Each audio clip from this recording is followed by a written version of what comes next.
Can you give us a little strut? I will give you a finger snap. Yeah! Miss Fiercalicious on the BG Show. Hello. Thank you for being here. Happy Pride. Happy Pride. Thanks for having me. You're giving us full face. Yes, I am. That's why I took long to get ready this morning. And that's why I was a little bit late, but... Well, I wasn't gonna expose you. I exposed myself. I'm sorry. And here for a Hennessy Conversation. Cheers to you. It's my first time having Hennessy here. Oh, well, this is the best of the best. I promise you. Ready?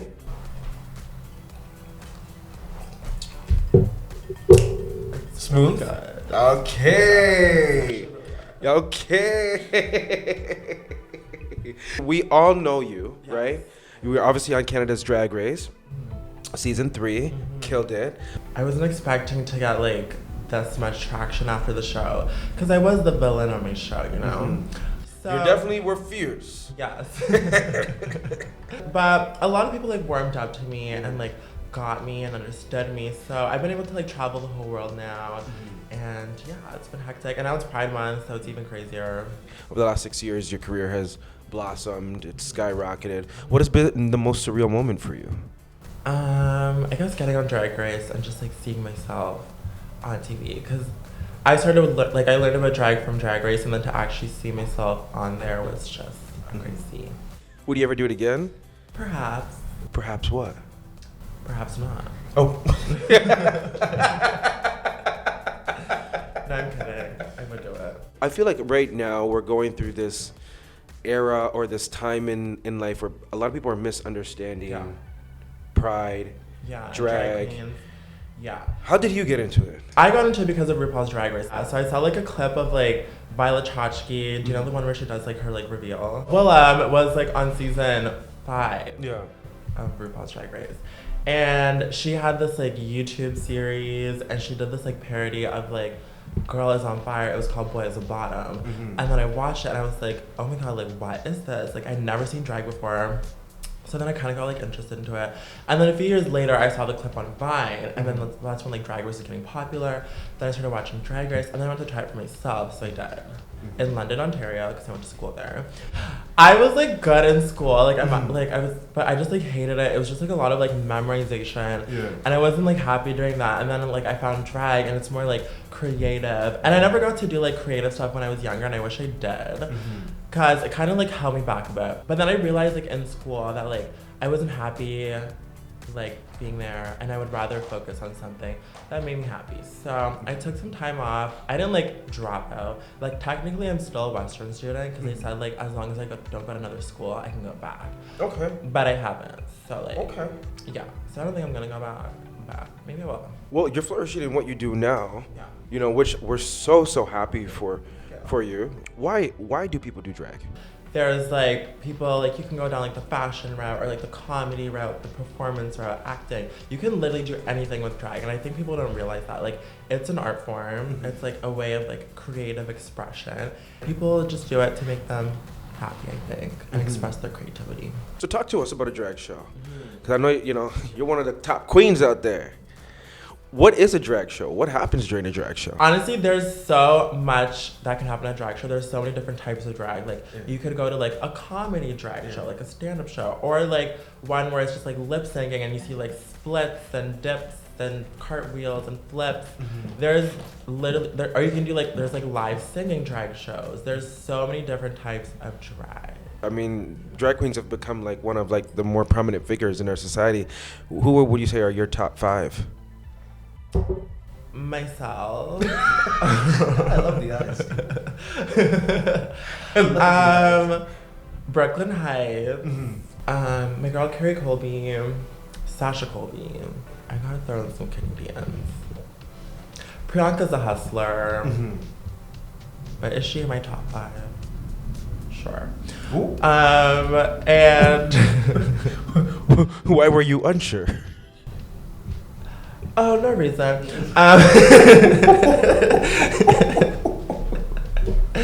And Sminty.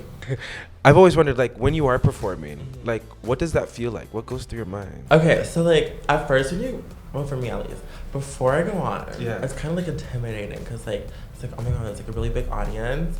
And then, but what I've learned is that like you just need to have fun because when you're having fun, the audience is having fun. Also, the audience is there to like they're there to have a good time. Like they don't want to see you like trip and fall. Like even if you do, like it's whatever. Like make a part of the show. Have you ever tripped and fell?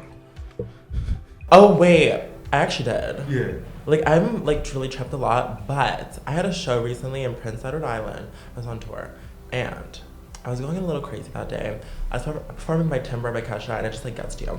And then I was like running across these like chairs, and then I fell off the chair and I rolled my ankle like really badly. It's like still a little bit injured, and yeah, the next day I had to perform in a wheelchair. Oh. But it's fine. Like I made it work. I did Rolling in the Deep. Ooh. What is your favorite song to perform to?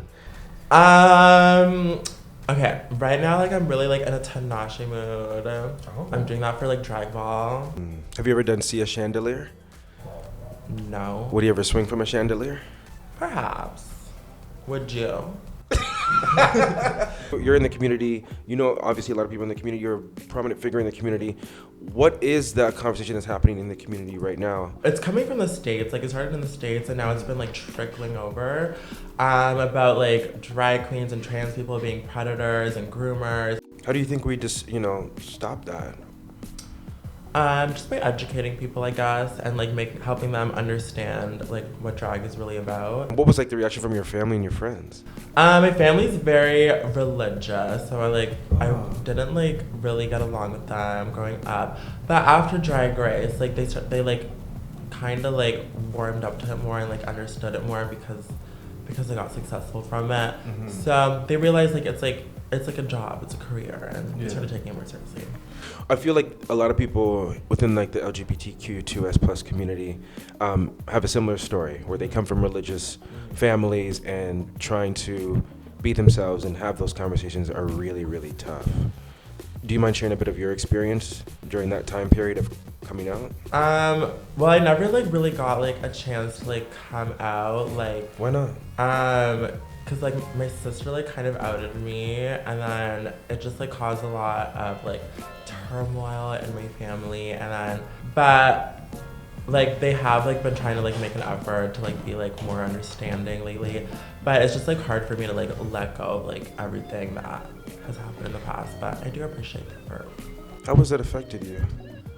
I don't know. I feel like it's kind of like made me like a more like guarded person, and just like harder for me to like trust people. Do you think there's a lot of people who've gone through that who still? Oh, for sure. Like so many people have been through the same thing. But I do think I know we're in like a better place now. Like things have gone like a lot better over the years. Because when I was in high school, I was afraid of even like coming out because like I didn't want like my parents to find out, and everybody was like so against like being gay. But now like I'll go on like TikTok, like I'll go live on TikTok, and there's like children who'll be like fully understand everything. They'll be like, what are your pronouns, like all that. Like we did not have that kind of stuff when I was younger, which wasn't that long ago. Like I'm still very young. No, you're looking fabulous. You know what I'm loving about your story, and thank you for opening up a little bit about what you've gone through on the personal side, is that you're clearly somebody who never stops, and more importantly, never settles. You know, and so there are gonna be some people watching this, and they're probably maybe going through what you went through when you were younger. What advice would you give to them? My advice is to just be yourself and do what makes you happy, because that's how I feel like I started like thriving. Like when I was in school and I was like doing like sciences and blah blah blah, like, and I was good at it, but I wasn't happy doing it. And then once I finally started like embracing myself and accepting like every aspect of myself, that's when I started like just flourishing and like making like good like connections. Like I met like the queer community in Toronto, like they're my like family now. So you're gonna find like a support system. You're gonna find people who are like you and support you and accept you, and you just need to start by accepting yourself first. What's the dating life like? I don't really like date. I'm just like too busy, and I think I'm too crazy. May you elaborate on that crazy. I'm just very like outspoken and like. Well, you think that's too much for the guys out there? Yeah.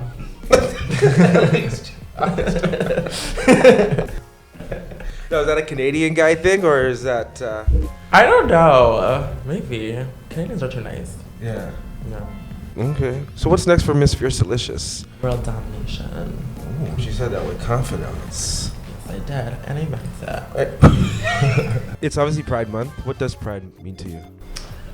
I feel like kind of what I said earlier, just like being yourself and being proud of who you are and not being afraid to show that to other people. And how proud are you? I'm very proud. Can you give us a little strut? I will give you a finger snap.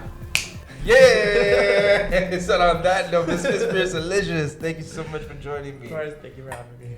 Hey, it's BG, and I want to know, what do you think about what you just watched? Make sure to drop your thoughts in the comments below, but also make sure to check out even more great content like this video and this video over here. And if you haven't subscribed to the Brandon Gona Show, do so right now by clicking this button right here.